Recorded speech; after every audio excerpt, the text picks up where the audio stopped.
100 पुत्र हुए, सबसे बड़े पुत्र का नाम हुआ भरत। और भरत जी महाराज चक्रवर्ती सम्राट हुए। इन्होंने गंडकी नदी के किनारे जाकर भजन किया, परंतु जंगल में जाकर एक मृग के साथ में ऐसा मोह लगा।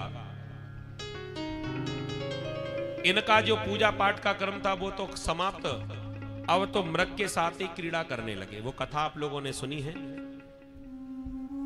तपस्या कर रहे थे महाराज, इतने में एक गर्भवती हिरणी आई जल पीने के लिए नदी में, और पीछे से सिंह ने दहाड़ मारी। सिंह की गर्जना के साथ ही वो डर गई, भयभीत हो गई और छलांग मारी। उसी समय प्रसव हो गया। उस कष्ट को सहन ना कर पाई हिरणी, और हिरणी तो समाप्त हो गई, लेकिन जो नवजात शिशु था हिरण का बालक, वो उछलने लगा जल में। महाराज ने दया कर दी, उस हिरण को उठा लिया, बचा लिया और उसकी सेवा करने लगे। धीरे धीरे धीरे धीरे इतना मोह लग गया, हिरण बड़ा हो गया। अब तो महाराज स्वयं ना खाएं, लेकिन पहले हिरण को खिलाएं, कहीं चला ना जाए, इस बात की बड़ी चिंता है। भजन करना जो था वो छूट गया। आए थे हरि भजन को, ओटन लगे कपास। एक समय तो ऐसा आया, ये हिरण जब बड़ा हुआ तो छलांग मारना सीख गया। महाराज जंगल में गए थे लकड़ी लेने के लिए, तब तक हिरण ने छलांग मारी और जंगल में भाग गया। महाराज लौटकर आए तो क्या देखते हैं कि आश्रम सूना। ये हिरण कहां चला गया? चारों ओर देखा और महाराज मोह के कारण रोने लगे, और इतना रोए, बहुत दूर दूर तक जाकर देखा, लेकिन जब हिरण नहीं मिला, हा हिरण करते करते और अपना मस्तक जाकर पत्थर पर पटक दिया और रोते रोते हिरण की याद में अपने प्राणों को छोड़ दिया। अंते मति यासा गति, जैसी आखिरी समय मति थी उसी प्रकार से इनकी योनि प्राप्त हुई और अगले जन्म में इनको हिरण ही बनना पड़ा। प्रेम से बोलो राधे राधे। और ये कथा वो लोग ध्यान से ज्यादा सुने जिनके घर में शेरू और जूली पली हुई है। प्रेम से बोलो राधे राधे। हमारे ग्रामीण अंचलों में तो ये समस्या कम है, लेकिन शहरों में आप देखेंगे तो घर घर में, पहले के समय घर के दरवाजे पर महाराज बड़े अच्छे शब्द लिखे रहते थे, आने जाने वालों को राम राम, सीताराम, राधे श्याम, और भी शुभ लाभ, श्री गणेशाय नमः, ऐसे नाम चित्रपट लिखे रहते थे, ऐसे नाम खुदवाते थे दरवाजों पर। लेकिन अब धीरे धीरे वो फैशन चला गया, पुराना हो गया। अब तो बड़ी बड़ी कोठियों के दरवाजे के आगे बोर्ड लगा रहता है, कुत्तों से सावधान। हाँ, घर घर में जहां भी जाओ आप आज देखना, घर घर में कुत्ते खुले मिलेंगे, आदमी बंधा मिलेगा।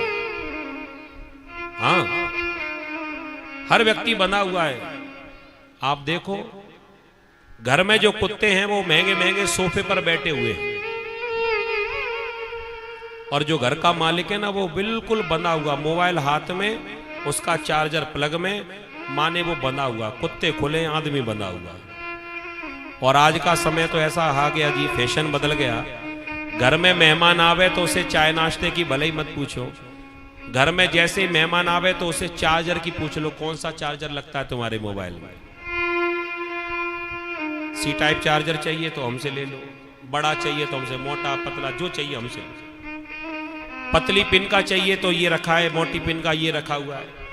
आपकी चाय से इतना प्रसन्न नहीं होगा, आपके नाश्ते से इतना प्रसन्न नहीं होगा जितना उसे मनचाहा चार्जर मिल जाए। आहा, और वाईफाई का कहीं आपने पासवर्ड दे दिया, फिर तो कहना ही क्या। ऐसा बदलाव देखने को मिल रहा है। महाराज ने जीवन भर तपस्या की, लेकिन अंत में जाकर पूरा खेल बिगाड़ लिया। और मृग की योनि में रहकर जब प्रभु का भजन किया, भगवान के नाम का ऐसा प्रभाव, इन्होंने अपने मृग की योनि को छोड़ा और तीसरी बार एक ब्राह्मण के घर में इनको जन्म मिला। इनका नाम फिर से भरत रखा गया, लेकिन भजन किया था उसका प्रभाव ये हुआ, पिछले 2 जन्मों की इनको भली भांति याद बनी रही, याददाश्त ताजा थी, और मन में सोच रहे हैं कि पहले राजा थे, फिर मृग बने मोह के चक्कर में, और अब किसी से मोह नहीं लगाएंगे, हम किसी से बात ही नहीं करेंगे। तो बेचारे एकांत में रहते हैं, ना माँ से बोले, ना पिता से बोले, ना भैया से, ना गांव में किसी से। वैसे इनका नाम तो था भरत, लेकिन ये किसी से बोलते नहीं है, तो लोगों ने समझा ये तो मूर्ख है, जड़ है। जड़ माने होता है मूर्ख। तो कोई इनको भरत कहता है, कोई इनको जड़ कहता है, सो इनका पूरा नाम ही पड़ गया जड़ भरत। भगवान के बड़े भक्त हैं, बोलिए जड़ भरत जी महाराज की। सुखदेव जी ने कहा कि जड़ भरत जी भी कुछ समय के बाद में अपने घर को त्याग कर जंगल में चले गए और इनका सामना हुआ सिंध सौवीर देश के राजा रहुगण के साथ। पालकी पर बैठकर जा रहे थे, एक कहार थक गया, सो कहार की जगह इनको ही लगा दिया। चींटियों को देखकर चलते हैं, बार बार छलांग मार देते हैं। और जब पालकी डगमगाने लगी तो राजा रहुगण नाराज होने लगा। सबने शिकायत कर दी कि हम तो बढ़िया चल रहे हैं, ये चलना नहीं जानता। और रहुगण ने आज नाराज होकर आंखें दिखाई। जो जड़ भरत जी महाराज कभी किसी से नहीं बोले, पहली बार जड़ भरत जी महाराज रहुगण से बोले कि राजन तुम मुझे क्या मारोगे, तुम तो मुझे छू भी नहीं सकते, क्योंकि मैं आत्मा हूं, मैं शरीर नहीं हूं। जो भी कष्ट होगा वो शरीर को हो सकता है, लेकिन आत्मा पर इसका कोई प्रभाव नहीं होता है। जब ऐसा आत्मज्ञान दिया, रहुगण तो सुनता रह गया, चकित रह गया कि जंगल में इतना तत्वज्ञानी कहां से आया। नीचे उतारा पालकी को और हाथ जोड़कर कह दिया कि सुनो, मैं किसी से डरता नहीं हूं, ना हम विसंख्ये सुरराज वज्रान। मैं यम से नहीं डरता, इंद्र के वज्र से नहीं डरता, शिव जी के त्रिशूल से नहीं डरता, लेकिन एक भय है, वो है ब्राह्मण। मैं ब्राह्मण से बड़ा डरता हूं। कभी इस शरीर से ब्राह्मण का अपमान ना हो जाए, मैं इस बात से बहुत डरता हूं। और महाराज आपका ऐसा सुंदर ज्ञान देखकर मुझे लगता है आप कहीं ब्राह्मण तो नहीं हो। कंधे की ओर ध्यान गया तो जनेऊ दिखाई पड़ गया। अब तो चरणों में नतमस्तक हो गया। महाराज जिस बात से डरता था वही गलती कर बैठा। मेरे शरीर से ब्राह्मण का अपमान हो गया, मैं ब्राह्मणों के चरणों का वंदन करता हूं, और आज एक ब्राह्मण को मैंने अपनी पालकी में लगा लिया। महाराज आपने बड़ा सुंदर ज्ञान दिया, वो बातें आपकी बड़ी अच्छी लगी। जरा मुझे भी तो बताइए, ये आप क्या कह रहे थे। जड़ भरत जी ने आत्मज्ञान दिया कि राजन, संसार में सुख दुख कुछ नहीं होता, ये केवल हमारे मन के अनुभव है। अब आप लोग सोचोगे कैसे, अब विचार कर लो। जैसे यहां पर कथा चल रही है, सुख और दुख क्या होता है, केवल मन का अनुभव। सुख कुछ नहीं होता, दुख भी कुछ नहीं होता। जैसे कथा में भीड़ हो बहुत सारी, बैठने को कतई जगह ना हो, और वहां पर कोई आपका दुश्मन आ जाए, शत्रु आ जाए, या ऐसा व्यक्ति जिसको आप पसंद नहीं करते, जिससे आपका हमेशा लड़ाई झगड़ा का क्रम चलता रहता हो, और वो भी कथा सुनने आ जाए, और वो पूरे पंडाल में नजर घुमाए, बैठने को कहीं जगह ही नहीं है, और धीरे से देखा कि एक जगह तुम्हारे बगल में खाली है। तुम्हारी दृष्टि उस पर गई, उसकी दृष्टि तुम पर गई कि तुम्हारे बगल में जगह खाली, वहीं जाकर बैठेंगे, और वो हमारा प्रेमी नहीं, हमारा दुश्मन है। तो भले पहले तो आराम से बैठे थे कम जगह में, और जैसे ही देखा कि ये कहीं आना बैठ जाए तो और पसर के बैठ गए, कहीं ये ना बैठ जाए, और कहीं वो हमारा जो ना चाहने वाला व्यक्ति हमारे बगल में, हमारे आगे पीछे आकर बैठ जाए, अब हमारा मन खराब हो जाए।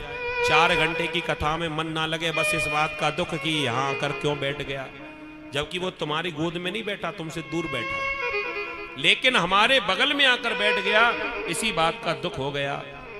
अब इसको पलट दो। कोई आपका बहुत पुराना मित्र हो, या कोई पुरानी सहेली हो, 20 साल के बाद मिली हो, और आप गांव में कथा सुनने के लिए आए, और 20 साल के बाद में बचपन की सहेली तुम्हें मिल जाए, और वहां पूरे पंडाल में देखे कि कहीं बैठने को तो जगह है ही नहीं, और आप बैठे हुए थे, और वहीं से देख लिया कि ये तो मेरे बचपन की सहेली है, इशारा करके बुलाने लगी, आ जाओ मेरे पास। सहेली कहने लगी कि अरे इतने दिनों के बाद मिली, वहां जगह तो है नहीं, बैठेंगे कहां, तो कह दिया तुम तो मेरी गोद में बैठ जाना, चली आओ। तो जो तुम्हारे मन की व्यक्ति थी, मन का व्यक्ति था, जिसको तुम प्रेम करते थे, जिससे तुम्हारा मोह था, वो तुम्हारी गोद में भी आकर बैठ जाए तो भी सुख मिलता है।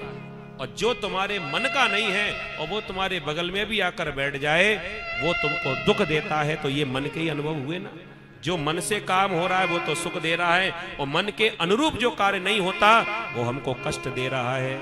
ऐसा आत्मज्ञान भवाटवी का सुंदर ज्ञान दिया, और जाते जाते कह दिया कि तेरी वजह से मेरे 2 जो जन्म है वो बेकार हो गए। याद कर, ऐसा संतों का भाव मिलता है कि राजा रहुगण जो राजा बना ना, ये वही है हिरण जो महाराज के पास रहता था। अब आप, ये बड़ा विचित्र दृश्य है। महाराज मरे हिरण की याद करके, अगले जन्म में हिरण बनना पड़ा। और हिरण, इसको भी मोह हो गया था, और हिरण मरा राजा की याद करके। तो अंते मति आसा गति, वो तो बने हिरण और हिरण बन गया राजा। ये संसार का नियम है। बोलिए भक्त वत्सल भगवान की। और हिरण के बाद में जब ब्राह्मण का रूप लेकर आए, आज दोनों का फिर से मिलन हुआ। सुंदर भवाटवी का ज्ञान